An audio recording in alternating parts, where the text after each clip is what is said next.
Jo balsą galime išgirsti ne tik valstybinio jaunimo teatro scenoje, bet ir anapus ekrano.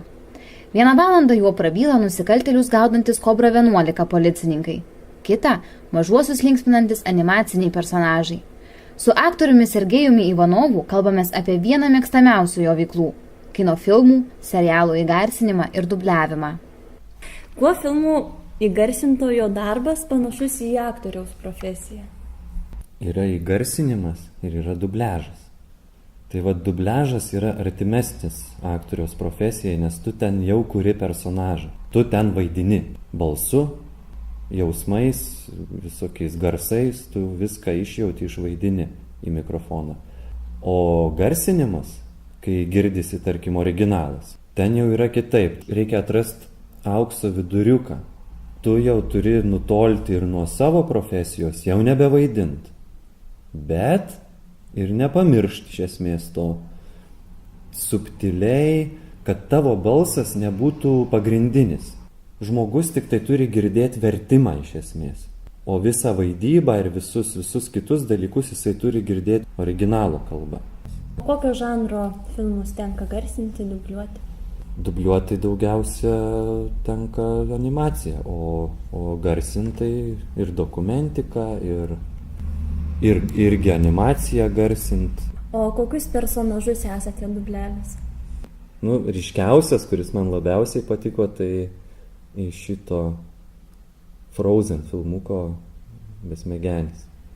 O kodėl būtent labiausiai patiko jį garsinti? Nežinau, man smagiausias buvo kažkoks, gal arčiausiai mano, gal psichologijos, juokauju. Bet ne, kad tiesiog smagus personažas ir dėl to. Bet sunku buvo, nes ten reikėjo dainuoti. Bitės dūks, pienių pukus, vėjas pūs, o sniego seniui smagu bus vasarėlę. Laikau gerimėlį, po kojom karštas smėlis, gal gražiai įdegsiu per vasarėlę. Dėl vasaros gaivus vėjelis žiemos šalčius nupūs ir šaltas ir kietas ledas vandeniu vėl pasrūs. Klausytojams primename, kad bendraujame su kino filmų įgarsintoju Sergejumi Ivanovu. Kiek metų jau užsiimate šitą veiklą?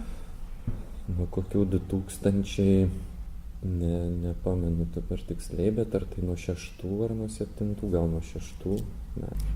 Kokio pasiruošimo reikia prieš garsinant filmus, prieš dubliuojant filmus? Pakvėpuot, apšilt balsą, kad jisai būtų neplokščias, kad skambėtų, kad artikuliacija būtų, kad kalba būtų švari ir aiški. Kiek laiko trunka vieno filmo garsinimas? Tai čia priklauso nuo garsintojo. Jeigu garsintojas įsiskaitęs gerai tekstą, pasiruošęs, susibraukęs loginius kirčius, apšilęs kalbos aparatą, tai dažniausiai trunka kokia 15 minučių ilgiau negu pats filmas trunka. Esate minėjęs, kad jums patinka garsinti filmus, tad kuo ši veikla jūs žavi? Tai man tai yra nuolatinė mankšta. Aš daug teksto perskaitau. Ir užduotis kiekvieną kartą, kad kuo mažiau suklystum, kuo mažiau.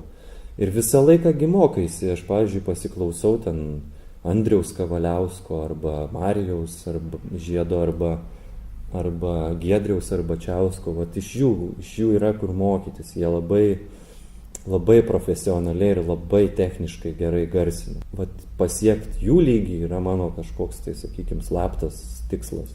Man kinas labai patinka, tai to man smagu, kad kartu ir dirbi, ir užsidirbi ir dar pasižiūri filmą, ir, žodžiu, smagu. Ir kartu trenažas. Dėkojame Jums už įdomų pokalbį.